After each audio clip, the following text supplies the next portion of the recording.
Hi everyone.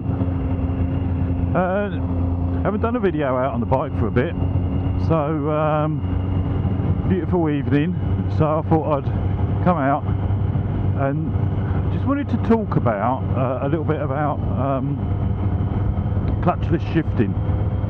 Now, as most bikers that use YouTube would do is probably follow Royal Jordanian, and probably about a month or so back now, maybe even longer than that actually, he put a video out describing how he clutchless shifts, and I, for one, being quite new to biking, was like, oh, that sounds a little bit easy. So I went out and gave it a bit of a try, and the way he explained it was absolutely superb. Real good detail, and ever since then I don't use it all the time, but a lot of the time just clutchless shift, because it just makes the gear change a lot smoother. So I thought what I might do is set up the camera, or with two cameras, so that I can show what I'm doing with my gear change foot, i.e. my left foot, and at the same time what I'm doing with the thank you mate, what I'm doing with the right hand throttle, to make these changes quite nice and easy, because before he had actually explained it I couldn't actually do it that well, to be honest with you. So what I'm going to do is, in a minute, I'm going to just pull over, and I've set up the camera down by the foot, and then I'm going to adjust this camera here downwards a bit, so that it picks up the throttle hand a little bit more, and just see if we can demonstrate how to do it, and maybe I'll try and show also how not to do it, or what I was doing wrong before. So let me just find somewhere to pull over, and I'll make those adjustments to the camera and switch the other one on.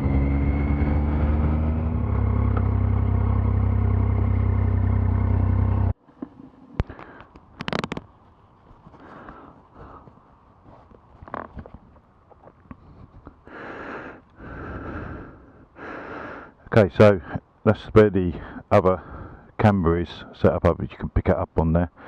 So it's just a mount on me frame slider, and then hopefully switch that on. That's it, that should pick up my gear lever down there.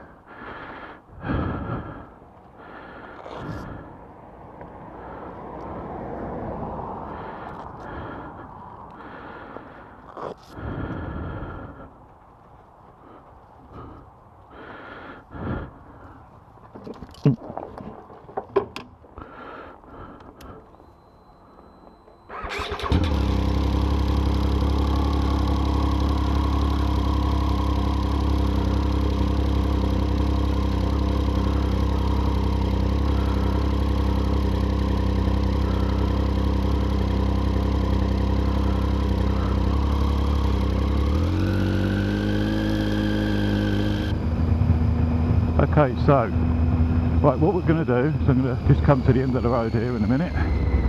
Now, although you can actually do this between first and second gear, it's normally a little bit jerky, it's hard to match the revs, so I tend to only do it from second upwards. So what we're doing is we're pre-tensioning the gear lever like that, and then it's a flick of the wrist, and you'll see that it's literally a quick action while you've got tension on the gear lever, and it goes like that. Now, if you don't, what I think the mistake I was doing before I saw RJ's video was I wasn't doing the flick of the wrist quite as quick. So I'm in fourth gear there at the moment, so if I just roll it off and then try and put the pressure on, it's not doing anything. so you can't just off and back on. You have to literally like that, and then you'll feel, because you've got the pressure on the actual gear lever, it will literally just change. So if I show that again, and then it's just a case of, once you're coming back onto the throttle, just matching the revs. Now normally if you're under hard acceleration, it goes a lot easier, because it wants, when you come back onto the throttle, you're generally going to be increasing the revs slightly. But you can just do it in day-to-day riding, as any of you that have seen RJ's videos, he does it all the time, and it's virtually seamless. So if I just drop it down to fourth there, and then show, if I change up using the clutch, and then I'll drop it down again, and then I'll change up doing it clutchless. You can see the difference. Now under acceleration you don't even feel hardly any jerkiness at all.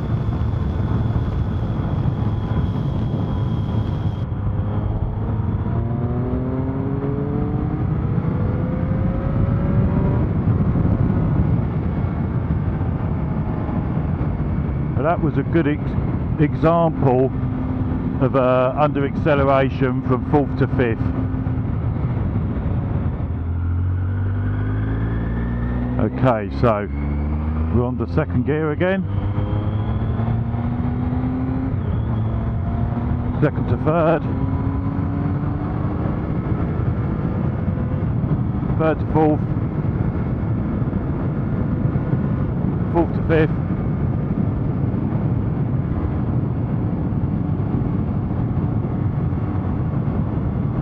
And then fifth to sixth. And as you can see, it's really smooth compared to doing that with the clutch. Okay, so anyway, I know that was quite a short video, but I just thought I'd share it with you, because I've just found it so helpful, and actually the riding is a lot more enjoyable without having to always using the clutch. So I will, for those of you that have not seen RJ's video, I'll link it in the description, and any of you that don't follow RJ, I suggest you do, because he's an absolutely brilliant guy, and probably the best, well definitely the best UK motor vlogger. But yeah, I hope you found that of interest. If you did, then you know, give us a like, and if you haven't already subscribed, then please do. I don't put videos out that often, but hopefully when I do, they have a little bit of interest for you. So until then, until the next time I should say, thanks for watching, see you soon.